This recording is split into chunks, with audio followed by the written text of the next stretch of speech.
One of the things that got me interested in the history of our area when I first moved to Park Ridge 28 years ago was a visit to the Pascack Historical Society Museum on Ridge Avenue in Park Ridge.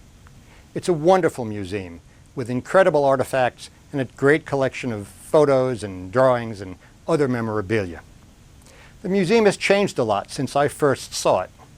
It's been renovated and expanded.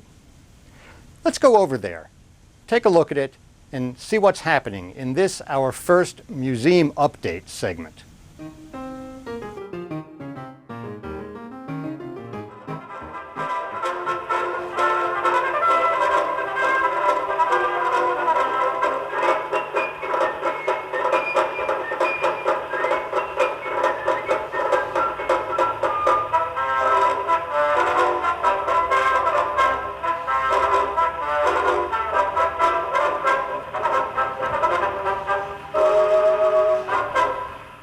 One of the most detailed of the permanent exhibits is the country store. Stores like these were the center of many farming communities. The exhibit features a collection of typical merchandise that might have been on sale in the 19th and early 20th centuries. There's also a large coffee grinder, which came from a general store in Montvale.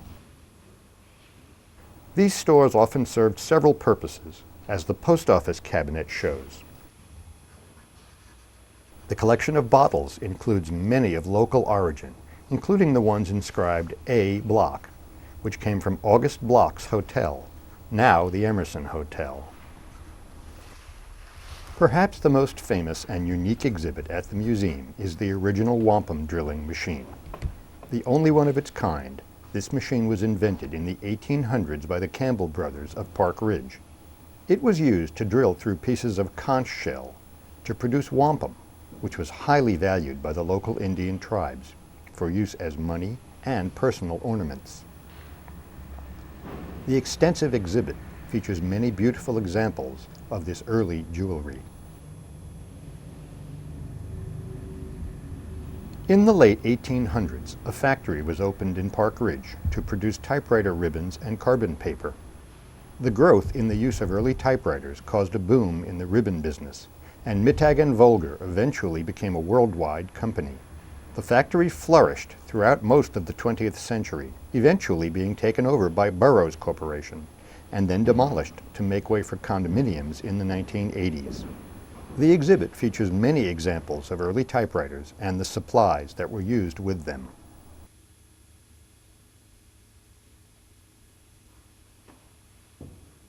At the center rear of the museum is the Colonial Room exhibit. It contains many fine examples of furniture and artifacts from the early 19th century. Note the detailed coverlets hanging on the walls. The beautifully preserved spinning wheel.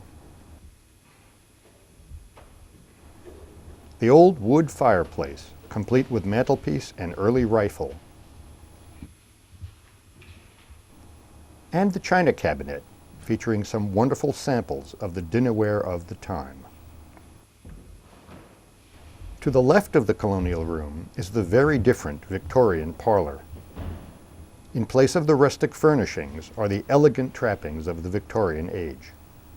From the ornate parlor stove, which belonged to Henry Neer, the Pascack Valley's first physician, to the elegant full-length gown that might have been worn to entertain callers, the room exudes Victorian charm.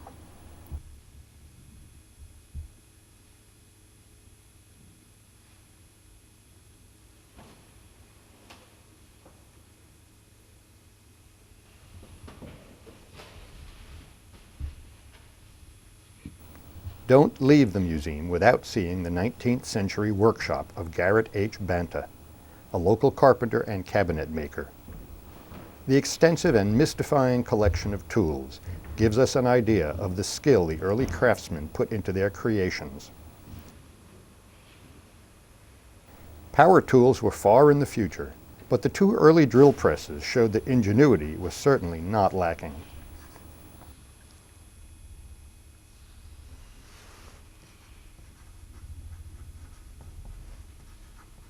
In addition to the permanent exhibits, the museum usually has at least one special display.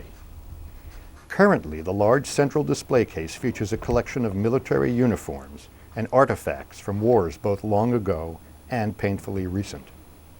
Many of these belong to local residents who served their country. Some are memorials to those who did not return. It is a moving exhibit and more than enough reason to visit the museum, even without the other fascinating historical displays. On a lighter note, there is always an element of whimsy somewhere in the museum. The recent holiday period has left their sleigh-pulling horse suitably attired.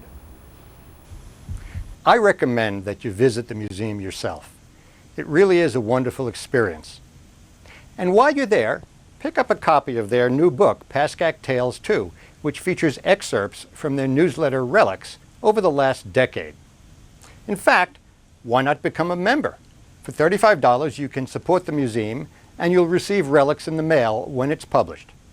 The museum is open on Wednesdays from 10 to 12 and Sundays from 2 to 4, and it's definitely worth the trip.